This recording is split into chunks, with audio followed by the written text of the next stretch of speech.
Listen close, because this ain't just about saving a few dollars. It's about changing the way you live. The Amish don't chase discounts. They don't need to. While most folks are stuck swiping cards at checkout lanes, they're out back, pulling potatoes from the earth, lining jars on wooden shelves, raising chickens that lay breakfast fresh each morning. What if I told you their old world habits could slice your grocery bill in half? No gimmicks, no hacks made for clicks, just real food, real work, and a way of life that might just save your wallet and your soul. Welcome to Rustic Pantry, where the past still whispers wisdom. 1. Grow what you eat. Eat what you grow. They don't believe in wasting ground, not even a square inch. The Amish see soil the way others see gold. It's precious, sacred, a source of life and savings. They don't just grow gardens, they grow dinner. Every cabbage they plant, every ear of corn, every bean climbing up a fence, it all matters. And not just for beauty, it's survival. See, they don't rely on grocery stores the way we do. They rely on themselves, on rhythm, on seasons. It's old-fashioned, sure, but effective beyond belief. One family may grow 100 pounds of potatoes each season. That's months of meals, fries, mash, stew. And it didn't cost them more than a few seeds, some sweat, and time. That's the secret. No trips to buy overpriced produce. Just a walk out the back door. If you want to cut your bill in half, start with a tomato plant. Or 2, you don't need land, just effort. Grow your groceries. Even a little helps. 2, preserve like tomorrow's shelves will be empty. They've been prepping before prepping became cool. Way before social media made it trendy. When the Amish preserve food, they do it with a kind of urgency. Like they know, deep down, that winter's coming and the store won't always be there. Rows of gleaming jars line their pantries. Tomatoes swimming in juice. Beans locked tight in salty brine. Corn, peaches, pears. Even meat. Yes, meat too. Smoked, dried, or pressure canned. They don't waste, not even a single plum. When the crops are heavy, they're in the kitchen. No excuses, no delay. The goal? Make it last. Stretch the season. Every jar filled is one less item to buy. And trust me, it adds up. That $3 can of peaches you buy in January, the Amish made it for 40 cents. Maybe less. It's not just money saving, it's soul saving. The act of preserving reminds you to slow down. Respect the harvest, respect time, and prepare for the unknown. Because food security starts at home. 3, cook from scratch, forget the boxes. Open an Amish pantry. You won't find instant mac or box cake mix. You'll find sacks, flour, cornmeal, rolled oats, bulk spices, maybe some lard, and shelves of preserves. That's it. Nothing flashy, nothing artificial, but their food, rich, filling, comforting in a way modern meals forgot how to be. Why? Because they cook from scratch.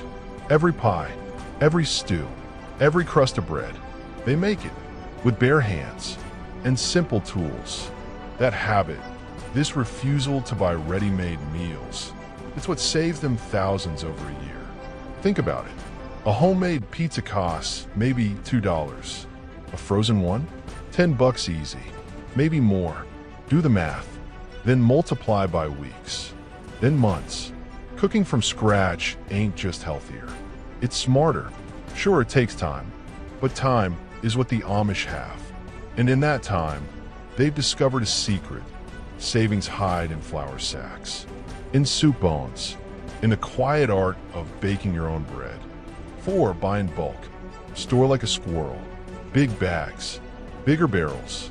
That's how they roll. Amish folks don't buy flour in 2-pound bags. They buy in 25s. Sugar? 50s beans? Sacks so big they could feed a village. And they use it. Slowly. Smartly. They don't let it spoil. They store it in airtight bins, tucked in cool, dry places. Neatly labeled. First in, first out. There's a method, always. A plan. Buying in bulk ain't just for savings. It's about cutting the need to shop. Every trip to a store is an invitation to overspend. But if your shelves are full, if your basement holds a season's worth of rice, oats, flour, you won't need to go. That's what the Amish know. They stock up when prices are good. Then they ride it out. You won't catch them panic buying. They're already ready. While others rush aisles, they're home sipping tea. Because they planned ahead. Like squirrels. But smarter. 5. Barter what you could trade the rest. Amish folks trade. It's simple. You've got eggs. I've got fresh butter. Let's swap. No cash. No receipts. Just a handshake. It ain't formal. It's trust-based. Community-based. It's what people used to do. Long before plastic cards and reward points. One family might raise pigs. Another bakes bread. Someone else grows herbs. Everybody has something. And they share. They trade. And save. Imagine this. Getting a dozen eggs every week, not by paying $5, but by offering homemade jam. Or fresh loaves. That's the Amish way. It's more than saving money. It's building bonds. Knowing who's who grows, who bakes, who sews. It makes grocery stores feel unnecessary. When the network is strong, the store becomes plan B. Barter isn't dead. It's just sleeping in most of us. The Amish? They never stopped. 6. Plan meals like you're feeding 10 with nothing. They don't wing it. They don't scroll for recipe ideas at 6 p.m. They plan meals with strategy, military-level focus. Not because they're rigid, but because they have to. Big families, limited ingredients, tight budgets. There's no room for guesswork. They look at what's growing, what's in the pantry, what's left over, and then they make a plan. Monday's chicken becomes Tuesday's soup. Bread baked on Sunday is repurposed into crumbs, stuffing, or soaked for bread pudding by Wednesday. Every crumb has a future. Amish meal planning is tight, thoughtful, rooted in reality. No waste, no indulgence, but somehow always delicious. You can feel the effort, the intentionality, and the cost. Fraction of hours. Because planning equals no panic buys, no impulse snacks, no last-minute takeout, just control.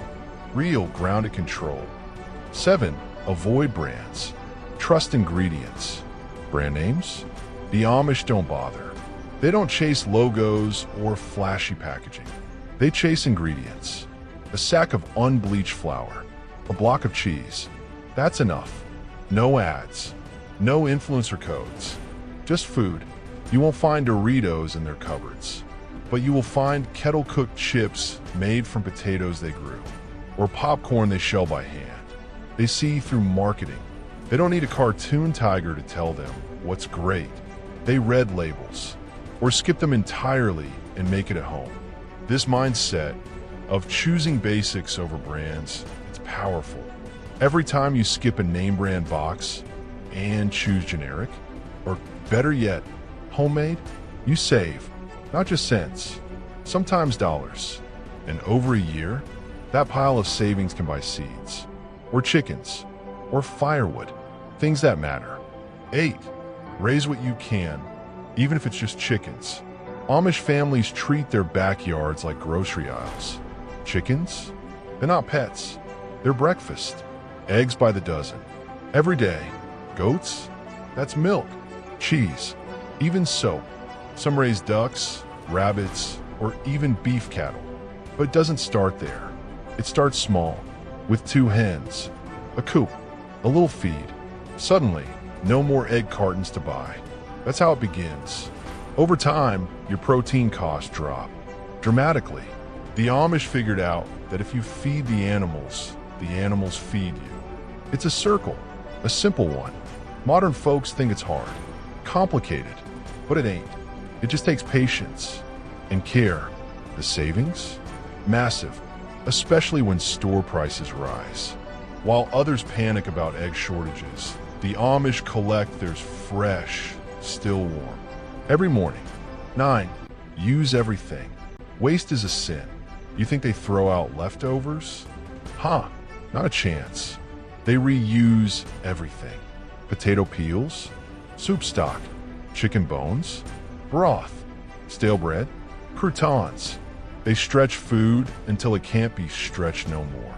Waste is rare, almost non-existent.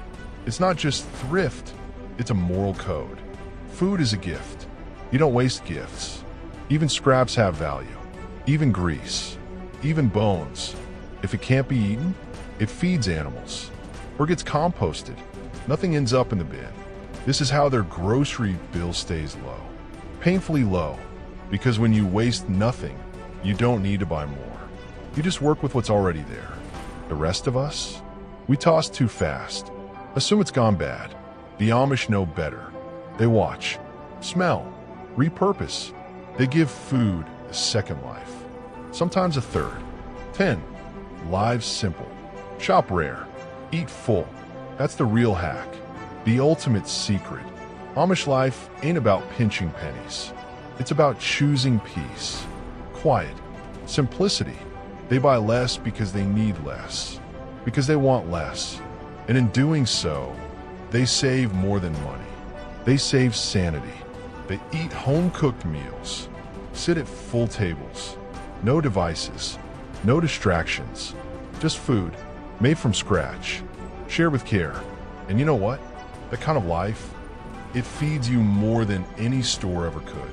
You won't find that in a sales flyer, but you will find it in a garden, in a warm kitchen, in a pantry lined with jars. That's how the Amish cut their grocery bills in half, or more. It's not one trick, it's a way of life. So maybe it's time to stop chasing coupons and start chasing chickens. Time to trade your microwave for a mixing bowl, to plant more, to waste less, to cook slow and live deep. The Amish aren't stuck in time, they're walking ahead of it. And if you follow just a few of their steps, your pantry might fill up, your spending might drop, and your life, it just might taste a whole lot better. This is Rustic Pantry, where we dig into old ways that still work. Don't forget to like, subscribe, and join us again next time, where tradition feeds more than just your table.